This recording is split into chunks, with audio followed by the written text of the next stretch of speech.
Well, hello, everybody, and thank you for joining today's webinar. My name is Peter Blazer. I'll be your host. I'll introduce Sam Clark, who will be the presenter in just a moment. Before I do, I want to say welcome, good morning, good afternoon to those of you in Europe, the Middle East, Africa, and to those in Asia, Australia. Hey, thanks for being awake and spending your time with us. Let's get into a few points of housekeeping before we begin the actual webinar. So first of all, today's webinar is being recorded. So if there's anything you missed, you can watch the playback. In fact, all our webinars and other presentations are up on our website, and this will be uploaded shortly. If you go to cpfd-software.com, click on the resources tab and look for the webinars/presentations page, and that's where you can find all of those. Also, we want this webinar to be interactive, and so we'll do some presentation, but please enter your questions. There's a questions panel there, some instructions on how to do that, but look for the questions panel, enter your question for us, and you don't need to wait till the end to do so. As we're going through this webinar, if you have a question, type it in. We are leaving intentionally a good amount of time at the end for questions. So feel free to ask those as we go. Most of you, or many of you, are current Barracuda Virtual Reactor users, excited about the new release, I'm sure, as are we. But for those of you who are just checking us out, or perhaps new users, let me introduce our company briefly. Here at CPFD Software, we have specialty expertise in fluid particle systems and simulations of those systems. And we embody our knowledge in a software product, Barracuda Virtual Reactor. The Virtual Reactor technology models the three-dimensional, transient, multi-phase hydrodynamics, the heat balance, and chemical reactions in industrial fluid particle systems. Typically, it's used for improving the reliability and performance of these units through simulation, looking inside, determining the root cause of phenomena or potential underperformance. This is inside units that operate 24/7 for years on end, often. Reducing the risk of changes through virtual testing. And invariably, we often come across additional optimization opportunities in the process. And for new technology design, virtual reactors used to broaden the scope of the R&D, down select between a broader set of alternatives, and then really accelerate the commercialization, scale up, IP protection of new and exciting technologies. Virtual reactors deployed with software licensing and simulation services. So with that introduction, let me transition over and introduce today's presenter. Sam Clark's been with CPFD for over 13 years now, Sam. He is the Barracuda Virtual Reactor product manager, and his team handles all the customer support and training activities. You're in good hands with Sam. He's been using the software for a long time. So Sam, with that, I'm going to turn it over to you. Okay, great. Thanks for the introduction, Peter. And thank you to everyone who's joining us for the webinar today. We're really excited about this release here at CPFD. So let's just jump right into the details of Barracuda version 21. We posted the official release to our website earlier today, and I encourage you all to log into the support site and download it. The outline for today's webinar follows the structure of the release guide, which is included in the user manual that you'll get when you install the new version. And you can find more details about all the things we'll cover today in the release guide, along with links to the full documentation sections in the manual. The most exciting part of this release for most users will be the GPU acceleration enhancements that have been made. Single GPU simulation speed on both Linux and Windows has increased significantly between version 20 and version 21, as shown by the gray bar here, which is the version 20 single GPU speed for this particular test case, and the blue bar here, which is the single GPU simulation speed for version 21. The typical caveats apply regarding the amount of speed improvement you'll see on your own simulations, since the speed of solution depends on the size and other characteristics of each simulation, and also the specific hardware you're running on. In our timing tests, we found that version 21 single GPU performance ranged anywhere from 10% to 100 or more percent faster than version 20, with an average of about 70% increase in simulation speed. So this is great news for all Barracuda users who are running with GPU acceleration today. Even bigger news is that version 21 is the first release of Barracuda that supports running a single simulation on multiple GPU cards, which results in even faster solution speeds. Support for multi-GPU calculations has been a long time in the making, and I definitely want to recognize the hard work done by our whole development team, and especially by Andrew Larson and Omar Ahmed for their contributions to the GPU acceleration aspects, in particular for this release. The graph here shows simulation speed measurements for a fluidized bed reactor simulation with 820,000 real cells and 22.7 million clouds, and it also includes chemistry and thermal calculations. Using a single GPU in version 1 enabled the simulation to run almost 70 times faster than running in CPU-only mode. Adding a second GPU increased the speed by an additional 40%, resulting in simulation speeds almost 100 times faster than running on the CPU alone. These particular tests were conducted on a AWS system with NVIDIA V100 GPUs, just for reference. Another benefit of the work that's gone into the GPU acceleration code for this release is that GPU memory can be oversubscribed. This means that it's possible to run a simulation that requires more total memory than the GPU card has. Taken in combination with the impressive speed improvements, the big picture message is that version 21 allows users to run larger simulations than ever before, and with faster solver speed than any previous release of Barracuda. To further quantify the increases in simulation speed, CPFD ran a bunch of timing tests on a range of cases representative of systems that Virtual Reactor users simulate. The results of these timing tests are shown in the figure on this slide and indicate the following performance characteristics. First, large simulations tend to benefit the most from multi-GPU acceleration. Based on our benchmarking tests, simulations with 10 million or more clouds gain significant speed up from multi-GPU acceleration. You can see here this first example with only 250,000 cells and 3.6 million clouds actually does not speed up very much when you add extra GPUs, and actually gets slower with the fourth because it just is not a big enough problem. But if you go to higher cloud counts, adding those extra GPUs really makes a difference. The second high-level conclusion for this release is that using 2 GPUs generally gives the greatest incremental benefit. For the 3 largest test cases here, using 2 GPUs gave an average simulation speed increase of about 50% compared with running on a single GPU. Adding a third GPU gave an additional performance improvement of about 20%, and adding a fourth GPU increased simulation speed by another 10% or so. We are continuously improving the GPU parallelization capabilities of Virtual Reactor, and we anticipate that future releases will be able to take even greater advantage of the higher GPU counts. Just as our software side GPU acceleration improvements have resulted in significant speed up, impressive advancements in computer hardware have been made over the past few years. The plot on this slide shows simulation speeds measured for timing case number 2 when running version 21 on different computers with various NVIDIA GPU card models. The machines we tested on were each purchased and configured around the time of release of the GPU card models indicated here. So it's important to note that the older generation cards were installed in computers that have CPUs and motherboards of similar age to those GPU cards.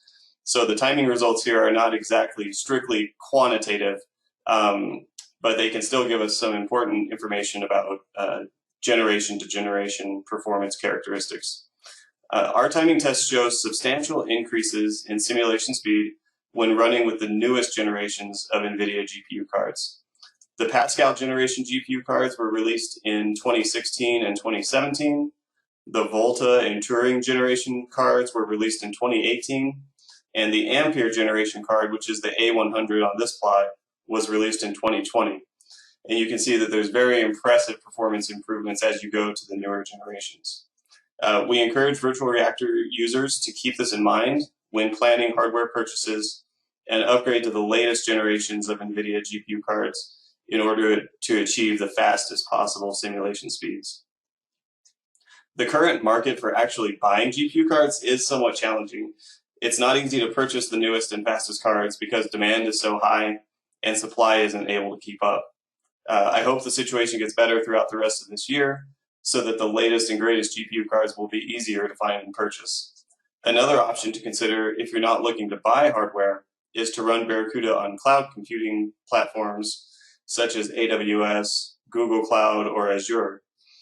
We've worked with a number of Barracuda users to run on AWS, for example, where you can rent time on machines that do have the latest and greatest generations of the NVIDIA cards. In order to take advantage of the multi-GPU and GPU memory oversubscription capabilities in this release, your system must meet the following requirements. Note that these are also listed out in detail in the release guide chapter of the user manual and on our website's system requirements page. First, you must be running Barracuda on the Linux operating system. Multi-GPU and GPU memory oversubscription are not supported on Windows.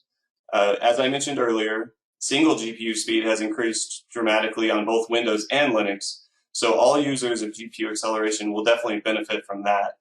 But if you want to run in multi-GPU mode for a single simulation or take advantage of GPU memory oversubscription, you have to be running on a Linux system, which most Barracuda users, I believe, are. Your version of Linux must be Red Hat or CentOS 7 or newer, or Ubuntu 16 or newer. Other versions of Linux with new enough libraries will also likely work, but CPFD only officially tests on and supports Red Hat and Ubuntu. Note that the CentOS 6 operating system cannot be used to run Virtual Reactor 21 because its libraries are too old. The next requirement is that your NVIDIA GPU cards must be Pascal architecture or newer, which corresponds to CUDA compute capability 6.0 and greater. NVIDIA released Pascal cards beginning in 2016. So if you've bought any cards since then, you're very likely already have a card that's compatible. Older GPU cards can still be used for single GPU acceleration, but they can't be used for multi-GPU simulations. The table shown on this slide lists the number of common GPU card models that we know Barracuda users might be using. If your system has Kepler or Maxwell cards installed, be aware that those cards do not support multi-GPU. But we recommend upgrading if you're still running on those older cards anyhow, since you'll see a significant boost in simulation speed by moving up to the newer generations. The next requirement is that your NVIDIA driver has to be version 450.36.06 or newer. As a general rule, we always recommend that you upgrade to the latest NVIDIA driver version anyways, since this should give you the best performance and stability. And finally, we recommend that you should disable IOMMU, which is also sometimes called VTD, in your BIOS of the calculation machine that will be running Barracuda. This is a feature that motherboards have to support certain capabilities of virtual machines. So be careful. If you're using that machine for running virtual machines, you should test this out and make sure it doesn't impact your virtual machine performance significantly. But we recommend disabling it because we found that it can cause system instability when running multi-GPU virtual reactor simulations. When you start a simulation with version 21, the process used for checking out RLM licenses goes like this. First, one base solver license is checked out for each simulation, and this is the same as previous versions of Barracuda.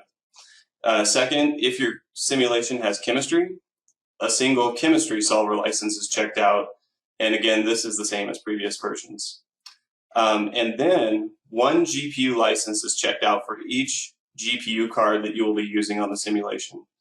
If you are running a single GPU simulation, a single GPU license is checked out, And again, this is the same as previous versions, and there's no limit related to the number of GPU cores that you can use on a single card. Then, if you want to run a multi-GPU simulation with 2 GPU cards, the solver will check out a second GPU license. If you want to run on 3 GPU cards, the solver will check out a third GPU license, and so on. The solver, chemistry, and GPU licenses can be checked out from an on-premise RLM server, an RLM cloud server, or you can mix and match and get licenses from any combination of the 2 types of RLM servers. Contact us if you'd like to discuss purchasing additional GPU tokens. Since previous versions of Barracuda could only use 1 GPU per simulation, most Barracuda users today have an equal number of solver, chemistry, and GPU licenses. But now that multi-GPU acceleration is available, you may want to consider purchasing additional GPU licenses to enable faster simulation speed. A new test drive mode has been added to allow you to perform timing tests on your own simulations running on your own hardware. When running in test drive mode, the solver performs all simulation calculations and records timing information in the runtime.log file, but it does not write out any other output files, such as history.log, tech-plot visualization files, fluxplane files, or so forth. This allows quantification of CPU-only, single GPU, and or multi-GPU simulation speed on your specific hardware with your specific Virtual Reactor project files. A few suggestions for running the solver in test drive mode. First, for the most accurate timing results, only run 1 solver instance at a time. That way the machine is fully dedicated to that simulation and you're not accounting for anything else the machine is doing. Secondly, we recommend that you perform timing tests by using a restart solver mode from an IC file that's at steady state. And I'll demonstrate that here in a few minutes. This will provide the most representative simulation speed numbers in most cases and allows you to collect useful timing data for running for a very short amount of time. Based on CPFD's experience, we're often able to get reliable simulation speed numbers after running for something like 100 or 1,000 time steps after the restart point. So it enables you to quantify that performance very quickly. For record keeping purposes, either run your timing tests in separate directories or rename the runtime.log file to a different name after you do each successive run. That way you have a record of all the timing data. In order to run the solver in test drive mode, you have to have a valid Virtual Reactor setup license. And this is something that all current Barracuda users have. This is included in all regular licenses, so this should not be an issue for anyone. If you wish to perform timing tests using multiple GPUs, you have to have multiple GPUs installed in your system, and those GPUs have to meet the multi-GPU system requirements from the previous slide. You do not need to have, just to be clear, any extra solver, chemistry, or GPU licenses available, because the solver does not check out any of these types of licenses when it runs in test drive mode. Okay, now I'll switch over to a Linux machine here at CPFD to demonstrate a few points about running version 21 in multi-GPU mode. We'll cover a few things like selecting how many GPUs to use, which GPUs to use, and how to start the solver in test drive mode. So here, let me switch over to this Linux machine. This is the thermal and reacting gasifier training problem example, and I've opened it here in version 21. The first thing I'd like to point out here is if we go to the run menu, we added a new button to the run page that says list GPUs. So this is a very quick and easy way to see what the GPU models are in the system that you're working on.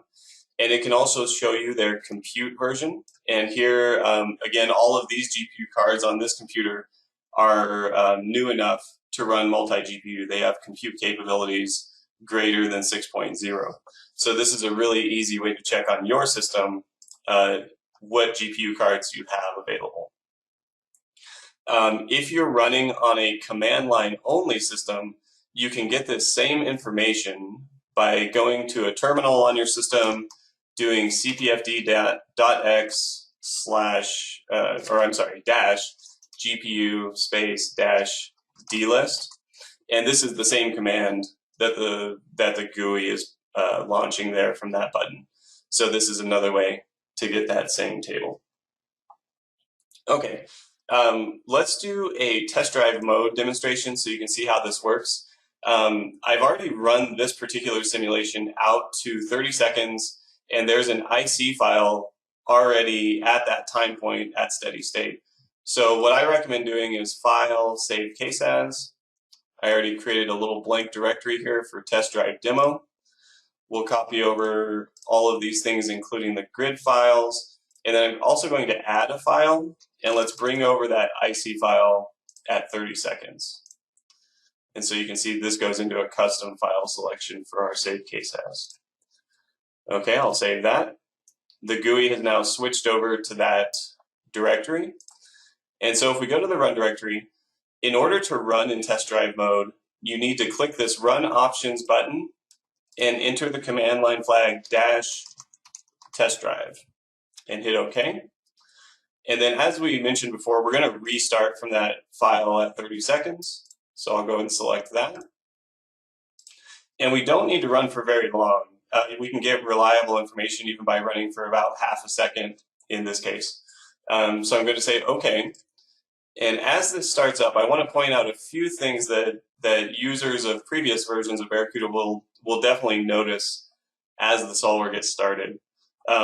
First of all, if you're running in test drive mode, you'll see a message like this that says no output will be generated when running in test drive mode. And this is, as I mentioned before, you'll get a runtime log file, but you will not get any other simulation data from this mode. Okay, so the next change that people will notice is that we've kind of condensed this table and tried to rearrange it to present information a little bit more concisely. You'll see your GPU ID numbers. These are the ID numbers that you'll put in when you're selecting which GPU you want to use. You'll also see some memory use information. If simulations were already running on these cards, we would probably see more GPU memory being used. And then we put a few lines of informational text under the table. So these lines tell you the number of GPUs you have on your system, the number of GPUs that are multi-GPU capable, and in this case, all of them are. But if you had any installed that were not, you would see that that number is different. And then we tell you how many GPU licenses you have available. So in this case, the license server that I'm pointing to has 2 GPU licenses. Both of those licenses are currently available. If I was starting a real simulation, the solver would check out those licenses as it starts up. Okay, and then now the solver is asking us to tell it how many GPUs to use.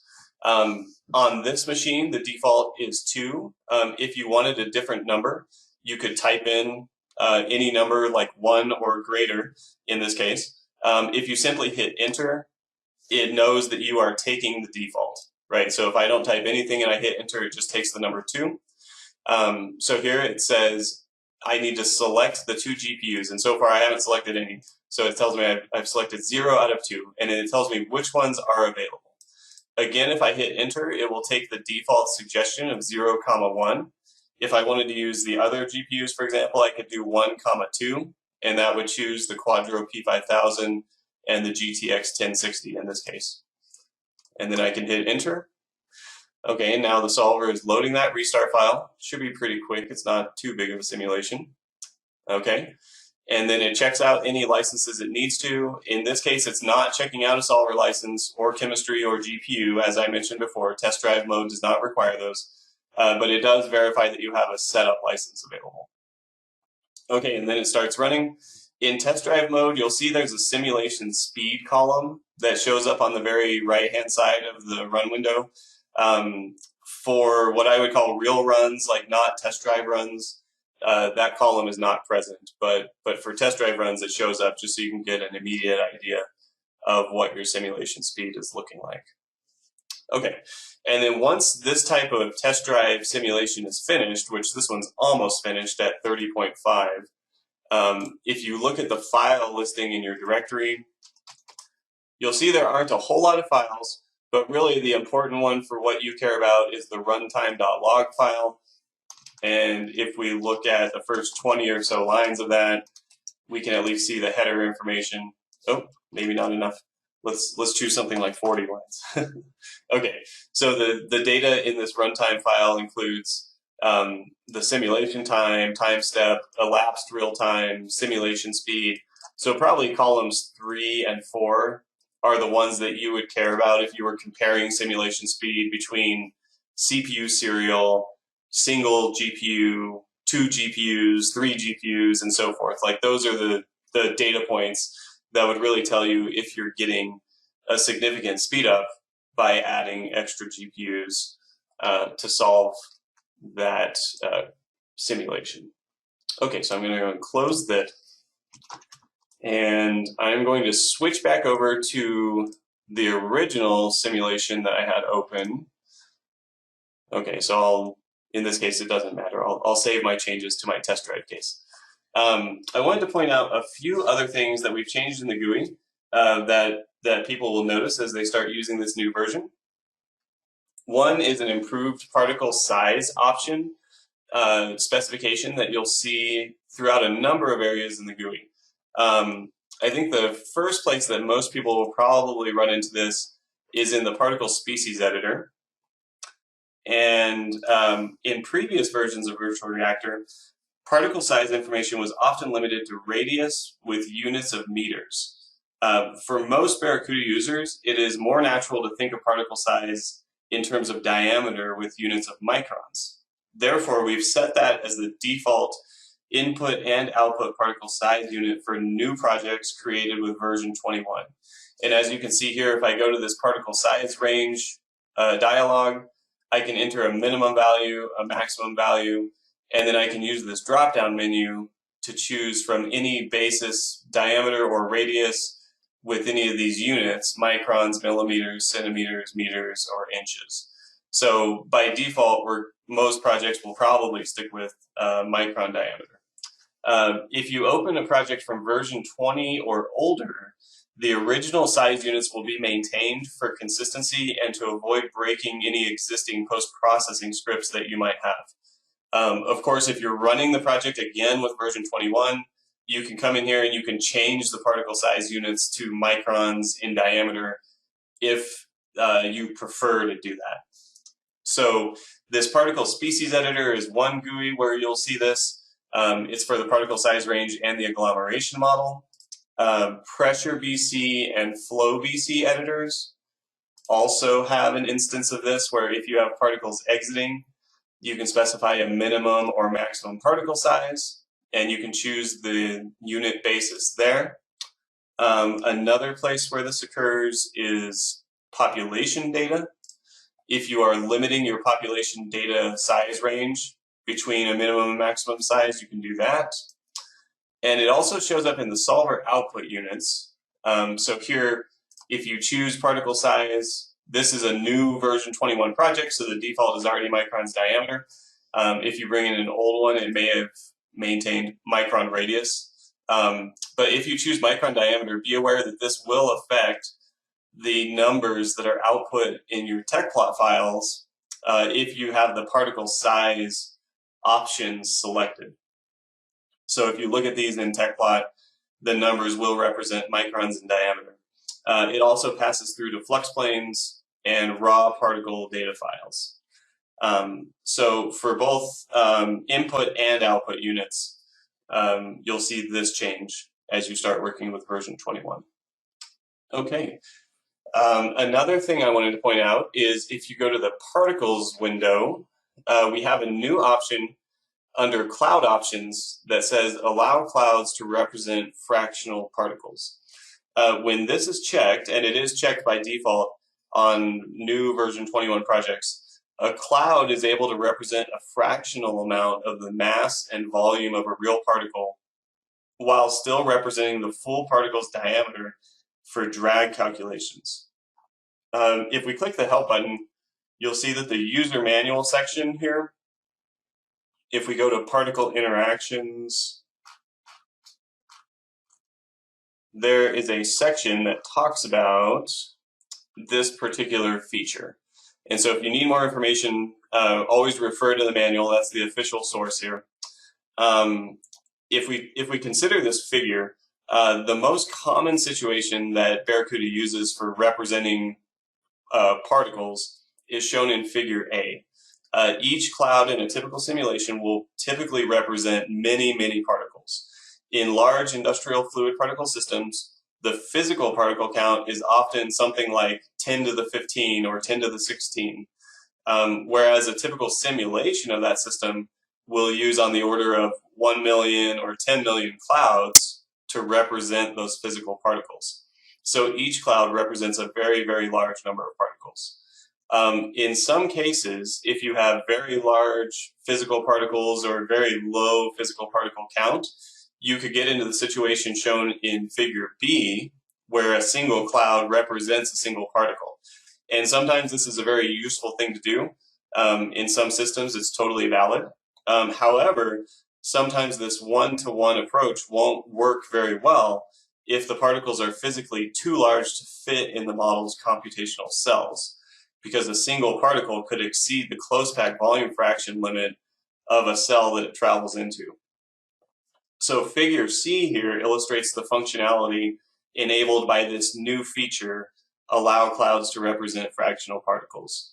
When you use this option, each cloud accounts for a fraction of a real particle's mass and volume, which is depicted by the orange pie slices here in the little circles. But the cloud still represents the full particle's diameter for the purpose of drag calculations, which is denoted by these little dashed circle edges. It's important to note that this option does not model broken particles, such as you might have from particle attrition or particles colliding into each other and breaking apart. That is not what this does. Instead, each cloud is treated as having the full particle's diameter for the purpose of drag calculations, and really the feature allows you to model the motion of particles that are physically too large to fit in your computational cells. The other thing that you'll see in version 21 is that there have been a few updates to TechPlot for Barracuda. One, there is a new version of TechPlot included with this release, and that's TechPlot version 2020 R2. It has a few new features that could be really useful to Barracuda users, including referencing variables by name, faster variable calculations, and the ability to split zones into distinct regions. And hopefully we'll have some good examples of those coming out in the next few months where we can really take advantage of those new features. The other thing that you'll notice is that we've streamlined a lot of the shortcuts throughout the Barracuda GUI that are used to launch TechPlot. This affects sections of the GUI, such as you've already seen a little bit. There's a post-processing menu that some users use a lot. You'll see that this menu has been simplified greatly to just geometry setup results rather than sub-menus that were there before. You'll also see it in a simplified button in setup grid. Instead of being a drop-down, this is just a single button. And then probably the most dramatic places that you'll see this are in the run window. There used to be a lot of buttons here for launching TechPlot. Now there's just one. And in the post-run window, this is really simplified. The reason that we did this is that these changes reflect our recommended workflow when using TechPlot for Barracuda. It's most efficient in terms of the system memory and in terms of your own time to open a single TechPlot window and then use the quick macro panel along with TechPlot's pages and frames capability to view and analyze Virtual Reactor simulation setup and results. Working with TechPlot in this manner is a little bit different than what people might be used to from GMV. Back in the days of GMV, we would open a GMV window, close it, open another one, close it, and so forth.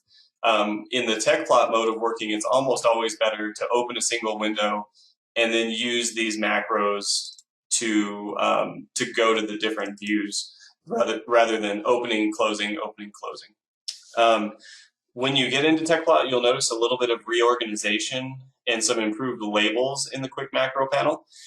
We've tried to prefix each thing with what it relates to. So there's a whole section of grid macros, a section of setup, particles, cells, data output, and so forth, just to make things a little easier to find.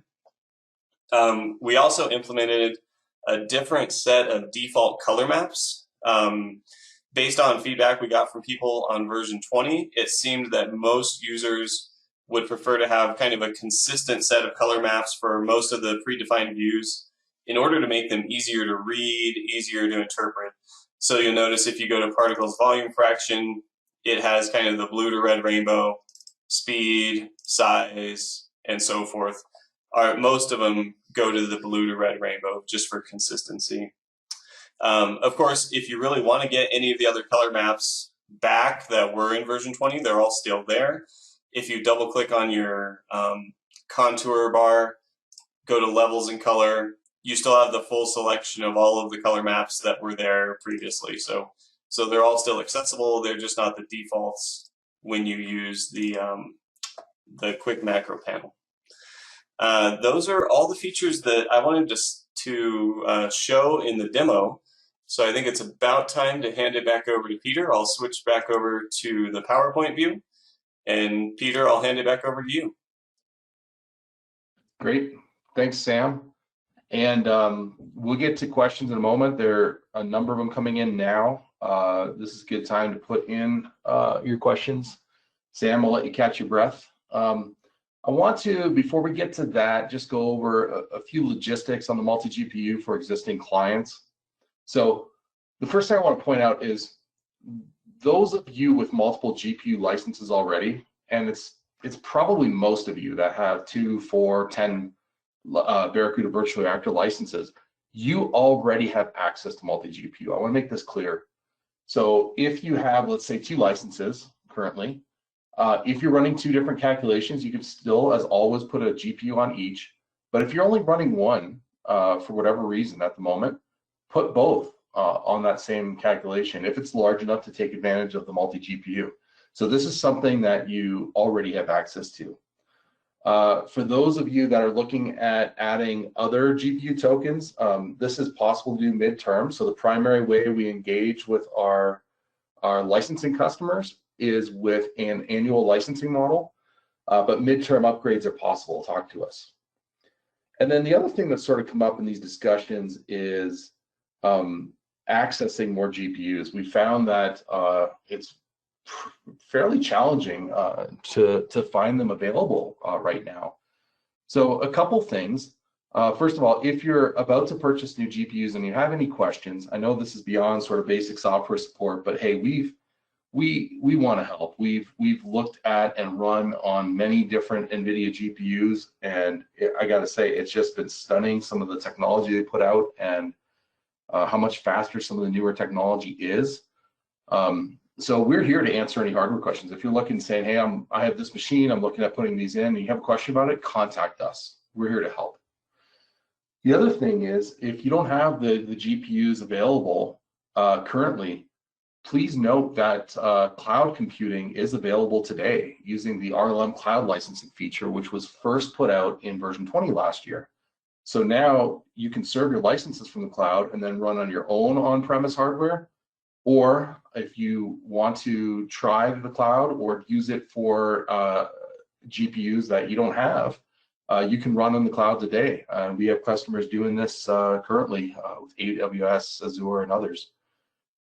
And then, to be clear, I don't want to be in the hardware business, but we did recently acquire a handful of these amazing DGX systems that NVIDIA puts out. Each one has 8 GPUs in it. And so if you're really stuck in a bind on a particular project, there's many of you that we work with beyond just licensing through our services group. Talk to us. If you're in a pinch, we want to help. So just talk to us about your specific situation and needs.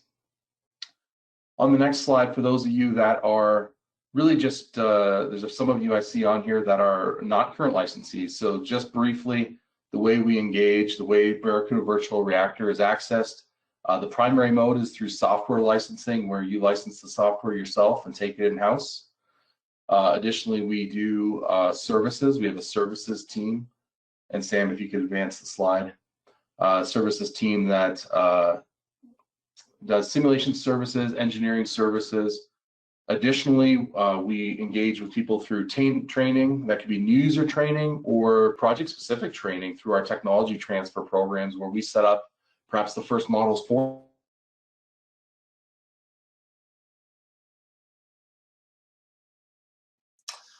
Oh, at least on my side, it sounds like maybe Peter dropped out there. I don't know if he experienced an internet glitch or something, but hopefully everyone can still hear me. So I'll try to finish this slide for Peter, and if he can rejoin us, then that'll be good. So I think what Peter was saying was basically we do engage with people through training.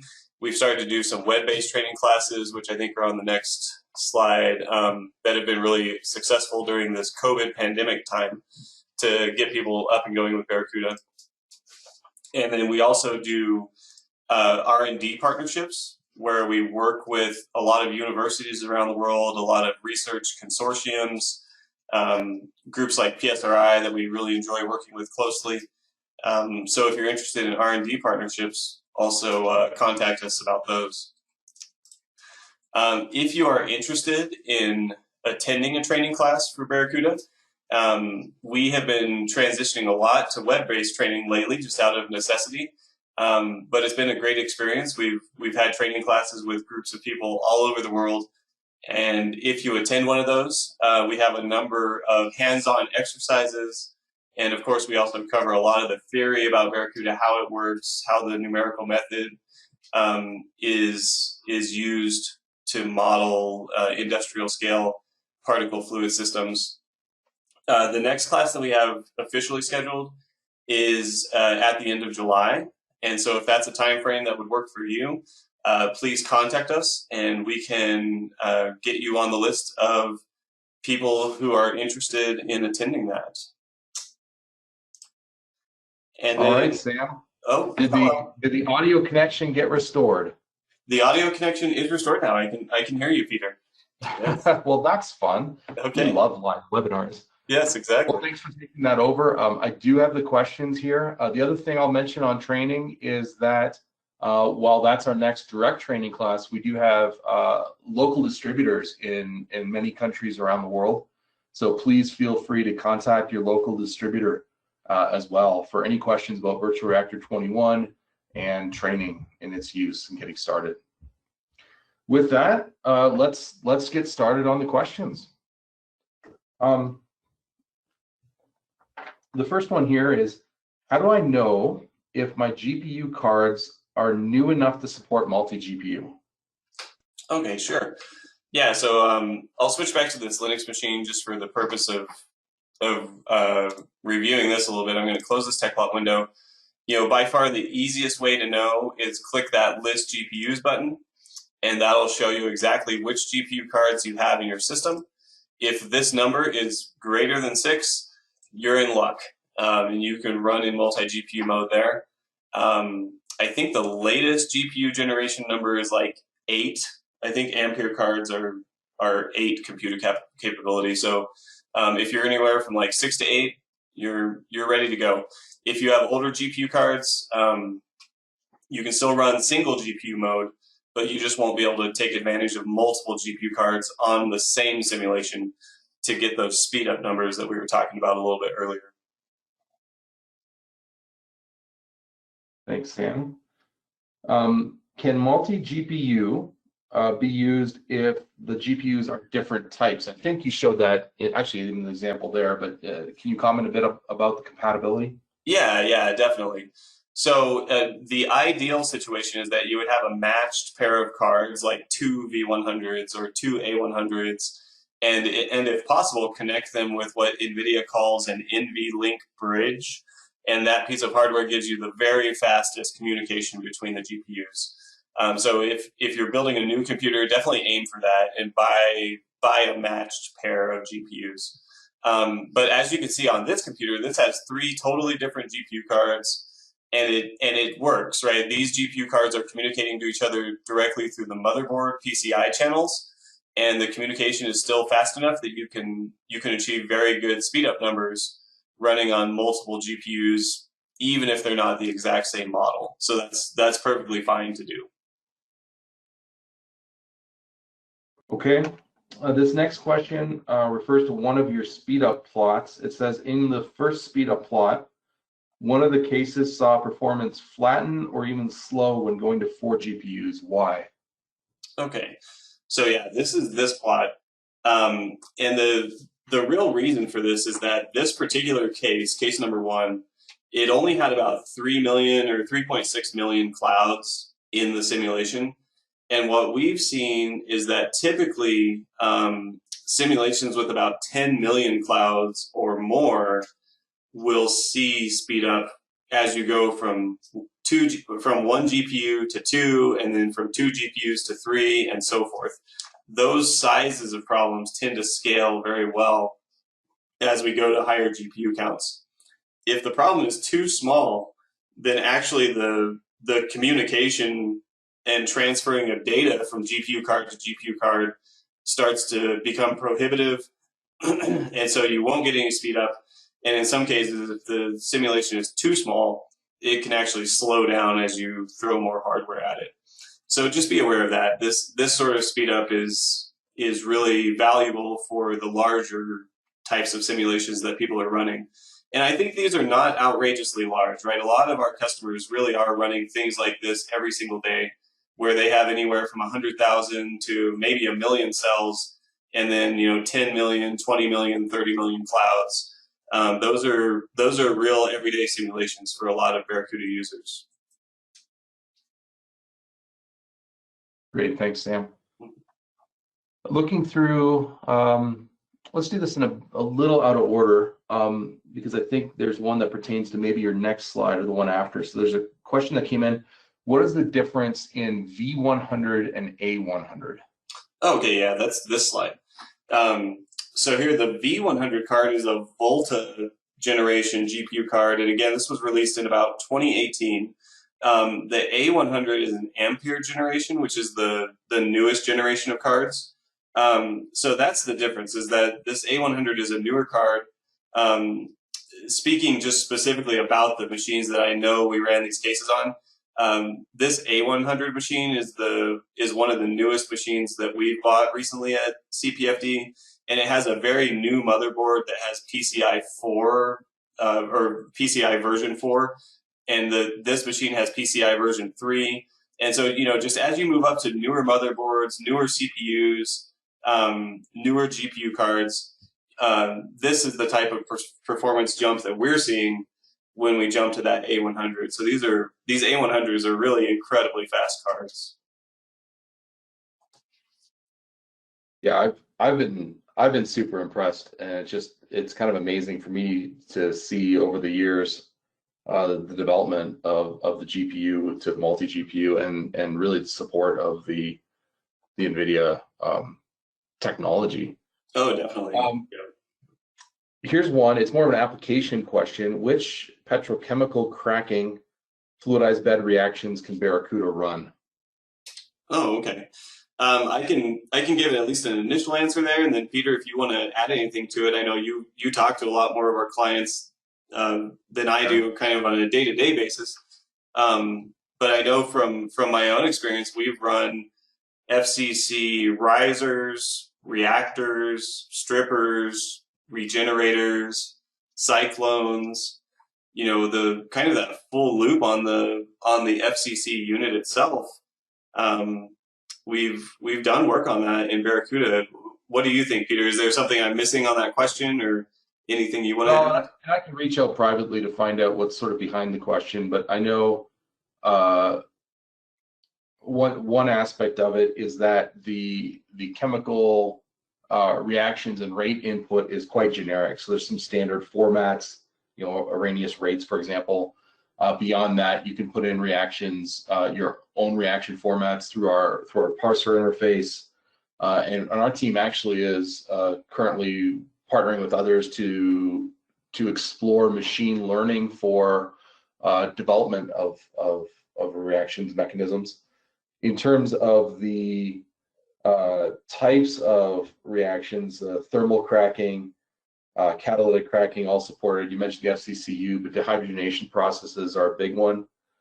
And I see a clarification here. Can Barracuda run methane to carbon black and hydrogen reaction kinetics flowing to a cyclone for phase separation? So yes, the phase separation on the carbon particles coming out of hydrogen, say methane pyrolysis, for example, is a standard application. Carbon black, let's talk. There's aspects of it that are completely doable, and some that need to understand a little better. So we'll reach out afterwards on the rest of that question. Okay, here's another one. Would the fractional representation of particles affect the local residence time distribution of the solids? Yeah, so I think I understand where the question is coming from. Here, let me open up this help page one more time. Sorry, I have a bad habit of closing pages before I'm really done with them. Where is this? This is in particles, interactions. So in general, the idea behind this approximation is that it would not have a large effect on the residence time distribution that you are calculating. Each of these clouds, even though it represents a smaller mass, it still has the full particle size in terms of drag calculations. And so the motion of this particle, that's what we would call like a partially represented particle within the cloud, should still be physically similar to the full particle if it had not been separated out into multiple clouds. One thing is you might see like one little piece of the particle travel somewhere else that it may not have if it was all represented by a single cloud, because now you have these multiple clouds that are independent and they can potentially separate from each other. However, the overall physical fluidization behavior of these particles should be realistic and representative of the original particle size. That's the goal of this feature. Yeah, and Sam, I would just add, and if you keep that up on your screen for a moment, so most Barracuda calculations are scenarios A and B, right? So the whole numerical method presupposes you have a statistically significant number of particles that will fit in a cell in a computational domain. So if you have just a few very large particles, you really want to integrate the flow fields, to use a DNS type of approach around it. Where Barracuda really, its sweet spot is in for large scale industrial systems where you have 10 to the, whatever, 12, 13, 14, 15, 16 particles present. Now, what this really enables is the case where you have maybe a very wide size distribution. So let's say you have some coke or biomass in there where most of it's in the hundreds of micron range, and then you have some large particles that are significantly larger, millimeters, centimeters. You want to be able to capture these, but you can't have them take up an entire cell. So this is really what sort of removes that limitation, I would say. And so in those cases, I don't think you're going to have a significant impact on the overall residence time distribution. But we're happy to talk through a specific case for the person that asked this question. Let's chat through what you have in mind and run a test and talk it through with you. Okay. Here's a question about particle attrition. How does Barracuda model particle attrition? Oh, okay. Currently, Barracuda does not have the capability of modeling particles that are breaking apart from particle to particle contact or particles running into walls. And so, we don't have that capability in the code to give a physical estimate of how particles would be breaking apart due to those collisions. Yeah, and I would just add that there is an attrition model, but it looks at sort of the likelihood of attrition. So under conditions where the particles are impacting the wall, for example, the angle of impact, the velocity of impact are known, and so there's an attrition index model. So in terms of, is one system more likely to result in attrition, that's really the purpose behind that model. But the particles do not physically attrit. I just want to be clear on that. And then so similarly, I see a follow-up question here. Can Barracuda model attrition rate of particles according to the particle material hardness? You would then need to combine sort of that knowledge with information on the particle hardness in your post-processing or analysis. It would not be a native calculation in Barracuda today. But again, let's talk about that, because we're continually looking at our R&D planning. Many of you know what came out in version 21 here is something we've been working on for years, and so we are currently working on future versions already, and would like your impact on your feedback on what's important. Here's one. Should I expect basic fluidization behavior predictions to change in version 21? I assume that's compared with prior versions. Right. No, you should not. You should not. The underlying physics models here have not been changed. And so if you move from version 20 to version 21, the qualitative and quantitative results of the fluidization within the system are going to look very, very similar, right? We have a lot of testing that went into this release to verify that nothing changed in that sense from version 20. Thanks, Sam. Just trying to do one last skim. We're reaching the top of the hour through the questions here. What is the effect of turning on agglomeration under the particle species editor? Oh, okay. So if you use that option, it can really help if you're modeling very, very small particles, like something less than 30 microns in diameter, for example, where most drag models do not have a great way to capture the effects of particles that would physically agglomerate together due to drag forces or due to other interparticle forces at those small particle sizes. And so if you use the agglomeration model, it will basically apply a larger particle size for the purpose of drag calculations, which can approximate particles grouping together in that sense. And this is something that we know happens from experimental data. People have taken videos of this, people have observed this in different systems, and so the agglomeration model in Barracuda really approximates that behavior through drag modification. All right. Well, thanks, Sam. Hey, we are running out of time here. I see a few more questions coming in. What we're going to do is, if we have not yet addressed your question, we'll reach out to you privately and answer those questions. For those of you that have stuck around, thanks for the interactivity here. Thanks for taking the time. If you have any questions about getting started with Virtual Reactor 21, please reach out to our support team.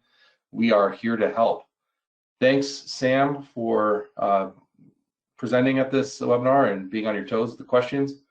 And with that, we're going to conclude this webinar, and it will be posted up on our website shortly. Thank you to all for joining.